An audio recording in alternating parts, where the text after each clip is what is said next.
안녕하십니까, 이산입니다. 이 시간에는 배신자, 반역자 팔자를 같이 한번 보겠습니다. 잘 보시고 현실에서 배신당하여서 뒤통수 맞는 일이 없으시기 바랍니다. 국가를 배신하고 반역하는 팔자는 분명히 있다. 무릇 현실에서 어떤 현상이 나타나기 전에 이미 분명히 필히 반드시 그의 팔자라는 시나리오 속에 그러한 내용들이 존재합니다. 그래서 한 사람의 팔자를 통해서 우리는 그의 명과 운을 짚어서 예측하여 볼 수 있는 것입니다. 부제목을 벼락맞을 오바마다라고 했는데 오바마를 저주하는 것이 아니고 그의 이름이 버락 오바마입니다. 제가 발음이 시원찮아서 그렇다라고 도와주시기 바라고요. 둘째 원인은 그의 팔자에 온유월에 우박이 떨어지는 모습이 보이잖아요. 온유월에 우박 된설이는 그냥 오는 것이 아니고 천둥과 벼락을 동반하면서 난리 버거지를 치면서 오는 것입니다. 그래서 그의 팔자 물상을 인용을 하여서 벼락맞을 오바마다라고 했습니다. 자, 이것을 이제 같이 한번 풀어서 알아보겠습니다. 미월 기토는 삼하 기토입니다. 여름 석달의 기토는 어떠한 용도로 쓰이느냐, 이것을 묘사한 것이 바로 난강망입니다. 기토를 잡기라고 했습니다. 이 잡기라는 용어에는 크게 신경 쓰지 않으셔도 된다라고 판단이 됩니다. 오히려 제 관을 취하는 데 신경을 써야 될 것입니다. 자, 잡기는 그다지 중요하지 않다. 기토가 잡기고 미토가 잡기인데 미중에 을목이 투해서 관살격이란 말이에요. 격을 치용하는데 잡기란 용어가 없어도 충분히 가능하다라고 볼 수가 있죠. 사마기토는 화가 제전이다라고 했습니다. 벼화자고 곡식심을 갖자, 그러니까 벼농사란 뜻이죠. 제전은 벼농사 짓는 밭이다, 이런 뜻이죠. 이 기토가 이란 말이에요. 자, 그러면 이 기토를 우리가 척자 파자를 해보면 이런 글자가 나오죠. 밭전자가 나옵니다. 무슨 밭입니까? 화가의 밭이단 말이에요. 벼농사 짓는 밭이다. 벼농사는 물이 있어야 되잖아요. 여기다 물을 올리면 답자가 되죠. 논답자입니다. 화가 제 전답이라는 뜻인데 사은절구에 맞추기 위해서 생략을 한 것이다라고 볼 수가 있습니다. 그러면 여름에 벼는 무엇을 가장 기뻐할까요? 이것을 최희다라고 합니다. 가장 기뻐하는 것은 무엇일까? 난강망에서는 이것을 감패라고 했습니다. 달감자 비 쏟아질 패자. 난강망이란 것은요, 하나의 물상 노트다라고 보시면 됩니다. 여름의 벼는 단비가 쏟아지는 것을 가장 기뻐한다, 이런 뜻이죠.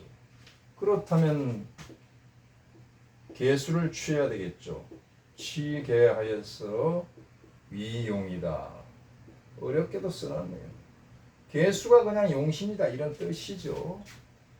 차용은 무엇입니까? 차용은 당연히 병화가 되겠죠. 병화는 무엇입니까? 일조량이 필요하다, 이런 뜻이잖아요. 지구상에서 생명을 살리는 공은 개수, 빗물과 태양이다라고 볼 수가 있죠. 동물이든 식물이든 다 마찬가지입니다. 지구별에 이 두 가지가 없으면 생명이 존재할 수가 없습니다. 만약에 개수가 없으면 어떻게 될까요? 무개하다면 햇빛만 쨍쨍 내리쬐니까 어떻게 돼요? 한전이 되는 것입니다. 사마기토가요. 한전은 무슨 뜻입니까? 가뭄이 들어서 말라 삐뚤어진 밭이란 말이에요. 농사가 안 된다는 뜻입니다. 또 병화가 만약에 없다면 어떻게 될까요? 병화는 없고 비만 오고 있다. 무병하게 되면 고음이다 했습니다. 외롭고 어물하다. 무슨 뜻입니까? 고독하다. 즉 우울증에 빠진 거죠. 무엇이요? 여름에 벼가 태양빛을 보지 못해서 우울증에 빠졌단 말이에요. 사람이나 동물이나 식물이나 매 한 가지입니다. 사람이 태양을 보아야 비타민 C가 생성이 돼서 우울증이 없을 텐데 사람도 우울하잖아요. 방 안에만 틀어박혀 있으면 얼굴이 허해가지고 우울증에 빠집니다. 벼도 마찬가지. 다시 말해서 이 비를 맞아서 자란 벼가 태양을 보지 못하면 알곡이 연걸지 못하고 쭉정이가 된다, 이런 뜻입니다. 그러면 개수가 어디 있습니까? 축중 개수가 있죠. 병화는 사중에 병화가 있습니다. 조우용신은 지지에서 채용이 가능하다라고 했습니다. 그러면 조우용신을 왜 보는 겁니까? 조우용신은 격국의 플러스 알파 요인이 되는 것입니다. 예를 들어서 이 팔자가 살격팔자인데 살격팔자를 한 차원 더 높여버리는 그런 역할을 하는 것입니다. 이 살격이라는 것은 살은 흉신이죠. 흉신은 역용을 하는 겁니다. 역용이라는 것은 무슨 뜻입니까? 그거로 다스려야 된다. 비유하자면 미친 개는 몽둥이가 약이다, 이런 뜻이죠. 그렇다면 식신이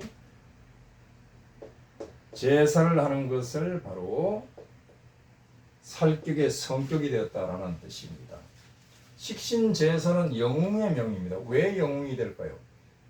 이 살이라는 것은요, 적군이 되고 호랑이가 되거든요. 적군을 물리치고 호랑이를 때려잡아서 마을의 평화를 지킨 그 사람이 영웅이 된 것입니다.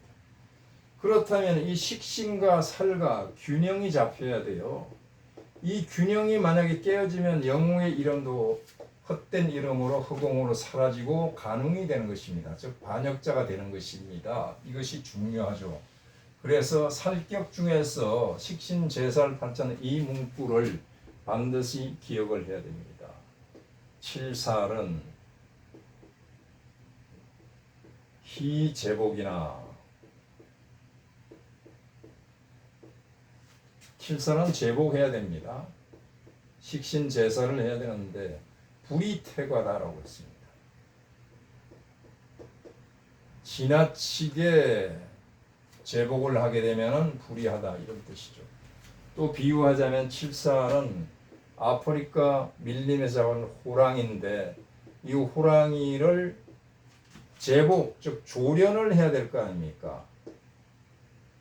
조련을 하게 되면은 굉장히 그것은 기쁜 일이죠. 동물원에서 인기가 있을 거란 말이에요. 이것은 기쁘단 말이에요. 그런데 제복하는 과정에서, 즉 조련하는 과정에서 너무 지나치게 태과 오버해버리면 호랑이가 병이 나든지 죽어버리면 어떻게 돼요? 그것은 불이하다. 좋지 않다. 손해가 막심하잖아요. 그래서 칠살도 살살 다루어서 그대로 유지해야 되는데 이 팔자를 보게 되면 약간 불이 태과하는 모습이 보이죠. 이 팔자는 불이 태과합니다. 식신 제살이지만 불이 태과가 돼 있어요.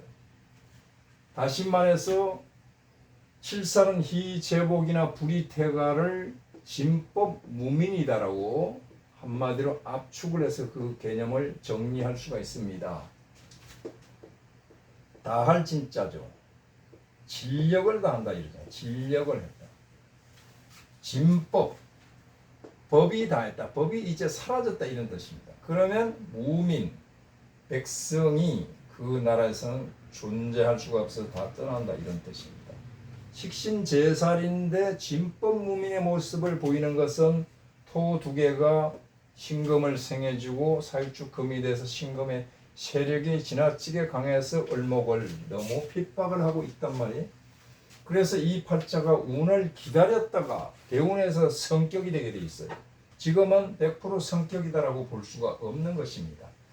그래서 진법 무민이 되어 있기 때문에 이 팔자가 초년 고생이 심하였을 것이다 라고 단을 내릴 수가 있죠. 즉 병약하였을 것이다. 죽을 고비도 넘긴 적이 있을 것이다 라고 볼 수가 있습니다. 병이 든 것은 팔자가 조열하니까 초반에요. 기관지 폐계통에 문제가 있었겠다. 부신계통에도 문제가 있다라고 볼 수가 있죠. 폐병을 앓았을 수도 있습니다. 저는 모르겠습니다. 확인을 안 해봤어요. 그래서 죽을 고비가 있다라고 볼 수가 있습니다. 그러면 살의 개념은 무엇이고 식신의 개념은 무엇이길래 살과 식신과의 관계를 한번 봐야 되겠죠. 살이라는 것은요, 이것은 좋은 역할을 할 때는 관입니다. 관이라는 것은 법이잖아요. 법의 최상위는 헌법이죠. 헌법 위에는 뭐가 있습니까? 우주의 진리가 있습니다. 우주의 진리가 있죠. 미국이란 나라에서는 자유민주란 말이에요. 기존 질서란 말이에요. 이 관살은 기존 질서입니다. 다시 말해서 국가 정체성이죠. 미국의 정체성은 자유민주잖아요. 자, 이것이 얼목이죠. 식신은 바로 신금입니다. 신금이 얼신충극을 하는데 지나치게 제복을 하게 되면 안 된다고 했습니다. 그런데 이 팔자에서는 살짝 지나치게 제복을 하니까 식신이 바로 상관 역할을 하거든요. 상관은 질서의 파괴자입니다. 기존 질서의 국가의 정체성, 자유와 민주를 파괴했으니까 바로 이것이 반국가적인 모습을 보이는 팔자다라고 할 수가 있고, 이런 사람을 우리는 반역자라고 한단 말이에요. 반역자라고 한다. 그러면 관사는 체제란 말이에요. 체제고, 식상은 무엇입니까? 이것을 파괴하는 것이잖아요. 그러면 체제 전복자란 말이에요. 결론은 반역자 팔자를 안고 태어났다라고 볼 수가 있습니다. 자, 이것을 밝혔으니까 이제 이 팔자를 통해서 우리는 그가 어떤 운을 맞이할지 손바닥처럼 들여다볼 수 있단 말이에요. 진법 무민이고요. 제복택하고 상관 경관이 돼 있어요. 자, 그래서 이 운에서 되게 힘들었을 것입니다. 이때 병약했을 것이고, 개수가 들어오면서 이제 살아나죠. 개수가 중간에 껴서 금생수, 수생목, 조후용신이잖아요. 이때는 개수가 용신 역할을 합니다. 이 사화는 사유축 금인에서 금기운을 암만 강하게 해도 개수가 통관해서 을목을 보호하기 때문에 이것이 용신이죠. 이것은 누굽니까? 제잖아요. 붙인 별이네요. 자, 임진대운에 들어오게 되면 어떻습니까? 역시 좋죠. 진중에 개수가 있고 임수가 통관 역할을 한단 말이에요. 자, 이때는 신금이 들어서 충국을 한다? 아닙니다. 이 묘목이 들어와서 을목이 녹을 탔기 때문에 아주 강해졌죠. 그렇다면은 신금이 들어와서 그걸 하더라도 감당을 할 수가 있고, 오히려 신금이 와서 제압을 해줘야만 이것이 공이 있는 것입니다. 바로 이것이 식신재산의 진격 대운이다라고 볼 수가 있습니다. 이때부터 스타가 되는 겁니다. 부상하기 시작하는 거죠. 그 다음에 을목이 임목을 만나면 제왕지에 왔단 말이에요. 극강한 운에 왔는데 너무 극강하기 때문에 신금과 경금이 견제를 해줘야 되는데, 이때는 식신, 재살, 상관, 재살격이 진격으로 성격이 되어서 바로 대통령을 2번이나 해먹었단 말이에요. 그런데 이제 기축으로 넘어왔습니다. 이제 운은 끝났어요. 파격운에 접어들었습니다. 자, 이 기토는 원명에 있는 신금을 생을 하게 됩니다. 그러면 이 신금이 힘을 받았죠. 축중에 신금의 뿌리를 내린 것이 들어왔고요. 또 여기 축토가 있습니다. 이 같은 글자는 동합이라고 합니다. 동기끼리 합을 해버린 것이냐. 동창끼리 만나면 똘똘 뭉치게 돼 있죠. 여기도 축중에 신금이 하나 있죠. 그러면 이 신금이 을목을 그대로 충극을 해버린단 말이에요. 살이 깨졌잖아요. 이것이 바로 제복택하고 진법무민이란 말이에요. 이것으로 끝나는 것이 아니라 미중에 을목이 있는데, 이렇게 충미충을 한다는 것은, 충과 형을 한다는 것은 곧 미중의 을목을 충극하는 것입니다. 뿌리도 잘리고 살도 날아갔단 말이에요. 다시 말해서 5, 6월에 우박이 떨어서 벼가 완전히 망가져 버린 것이죠. 물상으로 본다면 쭉정이 벼가 되는 것이 아니라 아주 대까지 아주 말라 타들어가고 없어지는 겁니다. 우박이 와서 죽여버렸단 말이에요. 그래서 벼락을 만난다 이런 뜻이란 말이에요. 자, 이것으로 끝나는 것이 아니라 이 사화와 합쳐서 사유축 금국이 되는 것입니다.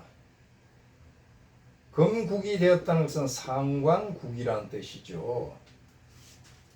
식신국인데 상관 역할. 이제 더 이상 이것을 식신이라고 용어하지 않고 상관이라고 해야 됩니다. 그래서 용어에 너무 현혹되지 마시기 바랍니다. 계속 식신이라고 통변을 하게 되면은 십성통변을 하게 되면 문제가 생기는 거죠. 자, 이런 중에 올해 무엇이 들어왔어요? 을사가 들어왔잖아요. 을목이 들어왔다는 것은 이 신금이 왕창 에너지를 가지고 하나만 때리면 심심한데 너가 또 들어왔구나, 너도 한 대 맞아 하고 때리니까 이것이 바로 상관 경관운이란 말이에요. 상관 경관은 화백단이라고 했잖아요. 화가 미치니까 바로 오바마가 올해 화백단, 즉 벼락 맞을 운이란 말이에요. 사화는요, 축토와 합을 해서 또 다른 상관국을 만드는데 유금이 쏙 빠졌죠. 유금이 들어올 때 이 사유축 금국이 동하는 것입니다. 이것을 흐자대용이다라고 하잖아요. 없는 글자를 기다릴 대자, 기다려서 사용한다. 즉 상관국이 동한다 이런 뜻입니다. 그러면 유는 언제입니까? 9월달이잖아요. 올 9월달. 올 9월달에 벼락맞을 오바마란 말이에요. 이 유는 무엇입니까? 신금의 녹이란 말이에요. 신금의 뜻이 현실에서 손에 잡힐 뜻이 나타난다 이런 뜻이죠. 이게 흐자대용에서 삼합, 사유축, 상관국이 동해서 바로 이 운이 진법무민이 되는 것입니다. 진법무민이면 황천객이라고 그랬습니다. 황천객. 즉 오바마는 이달에 황천객이다. 염라대왕의 초청장을 이미 받아놓고 있다라고 봐야 되겠죠. 자, 그럼 이 달이 아니면 어떻게 될까요? 이 달이 아니면 연운을 보자면 올해가 을사잖아요. 내년에 병호, 정미, 무신, 기유. 바로 여기에 딱 걸렸죠. 여기에 걸렸습니다. 올해가 25년, 26년, 27년, 28년, 29년에 빠이빠이, 굿바이 오바마. 벼락 맞을 오바마입니다. 마치겠습니다. 감사합니다. 벼락 오바마.